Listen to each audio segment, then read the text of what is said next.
എന്ന സ്ഥലത്ത് റെയിൽവേ സ്റ്റേഷനിൽ നിന്നും കുറച്ചു മാറി ഒരു കുളത്തിന്റെ സമീപത്തായി ഒരു സ്ത്രീയുടെ മൃതദേഹം കിടക്കുന്നു, അതും നഗ്നമായി. അങ്ങനെ പോലീസിന്റെ നീണ്ട ചോദ്യം ചെയ്യലിനൊടുവിൽ ആ ഞെട്ടിപ്പിക്കുന്ന സത്യങ്ങൾ അയാൾ തുറന്നടിച്ചു. ഗായത്രിയുടെ യഥാർത്ഥ മുഖം എല്ലാവരുടെയും മുമ്പിൽ അഴിഞ്ഞു വീഴുകയായിരുന്നു അതോടെ. എന്നാൽ ഈ ബന്ധം എങ്ങനെ കൊലപാതകത്തിലേക്ക് എത്തി എന്ന ചോദ്യത്തിനുള്ള ഉത്തരമാണ് സത്യം പറഞ്ഞാൽ ഏവരെയും ഞെട്ടിച്ചത്. തന്റെ ഉള്ളിലെ വികാരങ്ങളെ പിടിച്ചു വെക്കാൻ പറ്റാതെ ജയിലിലെ തടവ് പുള്ളിയെ പോലും ഭീഷണിപ്പെടുത്തി തന്റെ സെക്സ് ലൈവ് ആക്കിയ ഒരു പോലീസുകാരി, ഒടുവിൽ അതവരുടെ തന്നെ മരണത്തിന് കാരണമാകുമ്പോൾ അതോടെ പുറത്തു വന്നത് ഞെട്ടിപ്പിക്കുന്ന ചില സത്യങ്ങളാണ്. സംഭവം തമിഴ്നാട്ടിലെ കോയമ്പത്തൂരിനടുത്തുള്ള ഒരു ഗ്രാമത്തിലാണ് നടക്കുന്നത്. സ്ത്രീകളുടെ ജയിലിലെ ഹെഡ് കോൺസ്റ്റബിൾ ആണ് ഗായത്രി മാല എന്ന ഒരു 33-കാരി.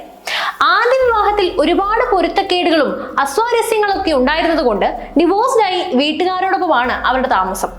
ഈ ഡിവോഴ്സൊക്കെ ആയി ഇരിക്കുന്ന കാലത്താണ് വെല്ലൂരുള്ള ഒരു ജയിലിലേക്ക് ഇവർക്ക് ട്രെയിനിങ് ആയിട്ട് മാറ്റം കിട്ടുന്നത്. അങ്ങനെ ഇവർ അങ്ങോട്ടേക്ക് പോവുകയാണ്. അവിടെ വെച്ച് ഇവർ തമിഴ് സെൽവൻ എന്നൊരു പോലീസുകാരനെ പരിചയപ്പെടുന്നു. ആളും ഡിവോഴ്സ്ഡ് ആണ്, ഒറ്റയ്ക്ക് താമസമാണ്. ഇതൊക്കെ ഇവർ അറിയുകയാണ്. അതോടെ പോകെ ഇവർ പ്രണയത്തിലാകുന്നു. അങ്ങനെ കാര്യങ്ങളൊക്കെ മുമ്പോട്ട് പോകുമ്പോഴാണ് ഗായത്രി ഗർഭിണിയാകുന്നത്. അങ്ങനെ പെട്ടെന്ന് തന്നെ ഇവർ ഒരുമിച്ച് ജീവിക്കാമെന്ന് തീരുമാനമെടുക്കുന്നു. അധികം ആളുകളെ ഒന്നും ക്ഷണിക്കാതെ ചെറിയ രീതിയിൽ രണ്ടുപേരുടെയും പാരന്റ്സിനെ മാത്രം വെച്ച് ഇവർ വിവാഹം നടത്തി. അധികം വൈകാതെ രണ്ടാൾക്കും ഒരു പെൺകുഞ്ഞും പിറന്നു. രണ്ടുപേർക്കും 2 സ്ഥലത്താണ് ജോലി. അതുകൊണ്ട് തന്നെ കുഞ്ഞിനെ നോക്കൽ നല്ല പാടായിരുന്നു. അതുകൊണ്ട് അവർ കുഞ്ഞിനെ ഗായത്രിയുടെ രക്ഷിതാക്കളുടെ ഒപ്പമായിരുന്നു നിർത്തിയിരുന്നത്. പക്ഷേ മാക്സിമം വീക്കെൻഡ്സിലൊക്കെ ഇവർ രണ്ടും കൂടി കുഞ്ഞിന്റെ അടുത്ത് പോവുകയും അവളുടെ കാര്യമൊക്കെ നോക്കുകയും ചെയ്യും. അതിന് ഇവർ രണ്ടാളും ഒരു കുറവും അങ്ങനെ വരുത്താറില്ല. അങ്ങനെ നല്ല രീതിയിൽ വളരെ ഹാപ്പിയായി അവരുടെ കുടുംബം മുന്നോട്ട് പോകുമ്പോഴാണ് ഒട്ടും പ്രതീക്ഷിക്കാതെ ആ ഒരു കാര്യം സംഭവിക്കുന്നത്.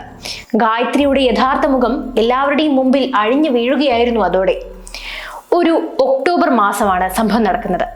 അന്ന് തമിഴ് സെൽവൻ ഗായത്രിയുടെ കൂടെയാണ് ഉണ്ടായിരുന്നത്. ഒരു വീക്കെൻഡിൽ മകളെ കാണാൻ വേണ്ടി രണ്ടുപേരും കൂടി കോയമ്പത്തൂർ പോകുവാനായി തയ്യാറെടുക്കുകയായിരുന്നു. പെട്ടെന്നാണ് തമിഴ് സെൽവന്റെ ലീവിന്റെ കാര്യത്തിൽ എന്തോ ഒരു പ്രശ്നം വരുന്നത്. അതോടെ ഗായത്രി ഒറ്റയ്ക്ക് പോകാമെന്ന് തീരുമാനവുമായി. ഒരു 7 മണിയോടെ, അതായത് രാത്രി 7 മണിയോടെ ഗായത്രി സേലത്ത് നിന്നും കോയമ്പത്തൂരേക്ക് പുറപ്പെട്ടു.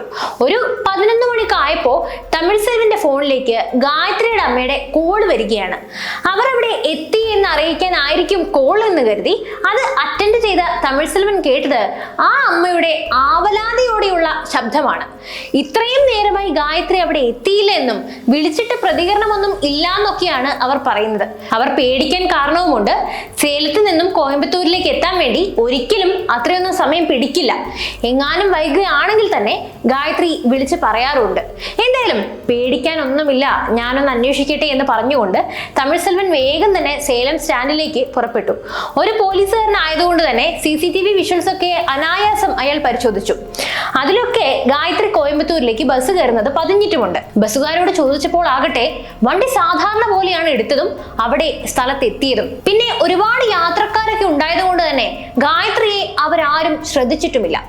പിന്നെ ഒട്ടും വൈകിച്ചില്ല. ഗായത്രിയുടെ മിസ്സിംഗ് കേസ് പോലീസ് സ്റ്റേഷനിലെത്തി അയാൾ ഫയലും ചെയ്തു. പോലീസ് അന്വേഷണവും ആരംഭിച്ചു. എന്നാൽ 2-3 ദിവസം കഴിഞ്ഞിട്ടും ഗായത്രിയെ സംബന്ധിച്ച് ഒരു പഴുതുപോലും കിട്ടിയില്ല. അങ്ങനെ ഇരിക്കുമ്പോഴാണ് പെട്ടെന്ന് പോലീസുകാർക്കൊരു ഇൻഫർമേഷൻ ലഭിക്കുന്നത്. ഹൗറ പാളയം എന്ന സ്ഥലത്ത് റെയിൽവേ സ്റ്റേഷനിൽ നിന്നും കുറച്ചു മാറി ഒരു കുളത്തിന്റെ സമീപത്തായി ഒരു സ്ത്രീയുടെ മൃതദേഹം കിടക്കുന്നു, അതും നഗ്നമായി. ഉടനെ പോലീസ് അങ്ങോട്ടേക്ക് തിരിച്ചു.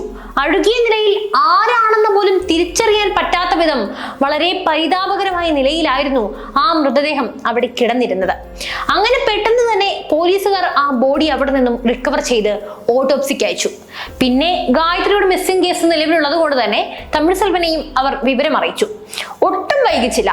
ഗായത്രിയുടെ പാരന്റ്സിനെയും കൂട്ടി ബോഡി ഐഡന്റിഫൈ ചെയ്യുവാനായി തമിഴ് സെൽവൻ സ്ഥലത്തേക്ക് എത്തി. അതിൽ ഗായത്രി തന്നെയാണ് അതെന്ന് കണ്ടെത്തുകയും ചെയ്തു. പിന്നീട് അങ്ങോട്ട് ഗായത്രിക്ക് എന്ത് സംഭവിച്ചു എന്ന ചോദ്യത്തിനുള്ള ഉത്തരം തേടുകയായിരുന്നു പോലീസ്. അന്വേഷണം ഊർജിതമാക്കി. അങ്ങനെ പോലീസിന്റെ അന്വേഷണത്തിനൊടുവിൽ ശരവണകുമാർ എന്ന വ്യക്തിയിലേക്ക് എത്തി നിന്നു. ശരവണകുമാറിനെ കണ്ടെത്താൻ പോലീസ് നല്ലോണം ബുദ്ധിമുട്ടിയിരുന്നു. കണ്ടെത്താൻ മാത്രമല്ല അവനെ കൊണ്ട് സത്യം പറയിക്കുവാനും. അങ്ങനെ പോലീസിന്റെ നീണ്ട ചോദ്യം ചെയ്യലിനൊടുവിൽ ആ ഞെട്ടിപ്പിക്കുന്ന സത്യങ്ങൾ അയാൾ തുറന്നടിച്ചു. 2002 തിരുച്ചെങ്കോട് എന്ന സ്ഥലത്ത് ഒരു കൊലക്കേസിൽ പിടിക്കപ്പെട്ടാണ് ശരവണകുമാർ കോവൈ ജയിലിലേക്ക് എത്തുന്നത്. ജയിലിൽ നല്ല നടപ്പ് കൊണ്ട് തന്നെ ഫുഡിന്റെ ഡ്യൂട്ടി മിക്കവാറും ശരവണകുമാറിന് തന്നെയായിരുന്നു കിട്ടിയിരുന്നത്. വുമൺ സെല്ലിലും അയാൾ തന്നെയാണ് ഫുഡ് എത്തിക്കാറുള്ളത്. അവിടെ വെച്ചാണ് ഗായത്രി മാല എന്ന ഹെഡ് കോൺസ്റ്റബിളിനെ ശരവണകുമാർ പരിചയപ്പെടുന്നത്. പയ്യെ പയ്യെ അവരുടെ ബന്ധം മറ്റൊരു തലത്തിലേക്ക് വളർന്നു. ശാരീരികമായി അവർ പലതവണ ആ ജയിലിനുള്ളിൽ വെച്ച് ബന്ധപ്പെട്ടു. അക്കാലത്താണ് ഗായത്രിയുടെ ആദ്യ വിവാഹത്തിലെ പ്രശ്നങ്ങളൊക്കെ ഉടലെടുത്തത്. അതുകൊണ്ട് തന്നെ ആ ഒരു പ്രശ്നത്തിന്റെ മറവിൽ ഇത് മുന്നോട്ട് പോയി.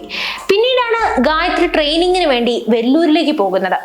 അവിടെ വെച്ചാണ് അവൾ തമിഴ് സെൽവനെ കണ്ടുമുട്ടുന്നതും ബന്ധം തുടങ്ങുന്നതും. എന്നാൽ അപ്പോഴും ശരവണകുമാറുമായുള്ള ബന്ധം തുടർന്നുകൊണ്ടേയിരുന്നിരുന്നു. പിന്നീട് ശരവണകുമാറിന് പരോള് കിട്ടി. പക്ഷേ പരോളിലിറങ്ങി അയാൾ ജയിലിലേക്ക് മടങ്ങിപ്പോയില്ല. ഒരു ബിൽഡിങ്ങിൽ ഒളിച്ചു താമസിക്കുകയായിരുന്നു. അപ്പോഴും ഗായത്രി അയാളെ കാണുകയും ബന്ധം മുന്നോട്ട് കൊണ്ടുപോകുന്നുമുണ്ടായിരുന്നു. എന്നാൽ ഈ ബന്ധം എങ്ങനെ കൊലപാതകത്തിലേക്ക് എത്തി എന്ന ചോദ്യത്തിനുള്ള ഉത്തരമാണ് സത്യം പറഞ്ഞാൽ ഏവരെയും ഞെട്ടിച്ചത്. ഗായത്രി വിളിക്കുമ്പോഴൊക്കെ തന്നെ ഇയാൾ എത്തണം എന്നൊരു നിർബന്ധം അവർക്കുണ്ടായിരുന്നു. അത് ഏത് പാതിരാത്രി ആയാലും അങ്ങനെ തന്നെയായിരുന്നു. ഗർഭിണിയായ ഒരു ഭാര്യയുള്ള ശരവണകുമാറിന് പതിയെ ഗായത്രി ഒരു ശല്യമായി മാറിക്കൊണ്ടേയിരുന്നു.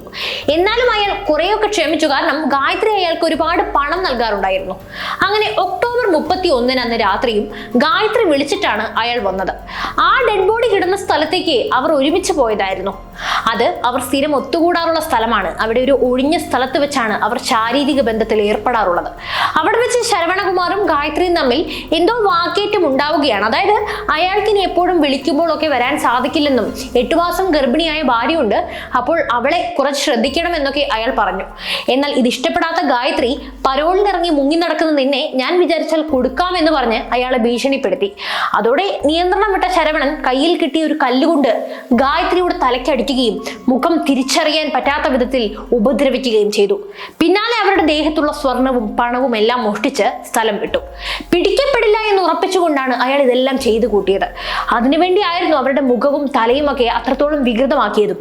എന്നാൽ മൊബൈൽ ഫോൺ കേന്ദ്രീകരിച്ചുള്ള അന്വേഷണത്തിൽ ശരവണകുമാറിനെ പോലീസ് പിടികൂടി. എന്നാൽ അന്വേഷണത്തിൽ ശരവണകുമാർ മാത്രമല്ല, ഒട്ടേറെ ഇത്തരത്തിലുള്ള ബന്ധങ്ങൾ ഗായത്രിക്ക് ഉണ്ടായിരുന്നു എന്ന് പോലീസ് കണ്ടെത്തി. ഒരു വക്കീലും മറ്റു ചിലരുമായും ഒക്കെ ഗായത്രിക്ക് അവിഹിത ബന്ധങ്ങൾ ഉണ്ടായിരുന്നു. അപ്പോൾ ഇതാണ് ഗായത്രി മാല എന്ന പോലീസുകാരിയുടെ കഥ. ഇതിൽ നിങ്ങളുടെ അഭിപ്രായങ്ങൾ തീർച്ചയായും അറിയിക്കൂ. മറ്റൊരു കഥയുമായി വീണ്ടും എത്തും വരെ നന്ദി.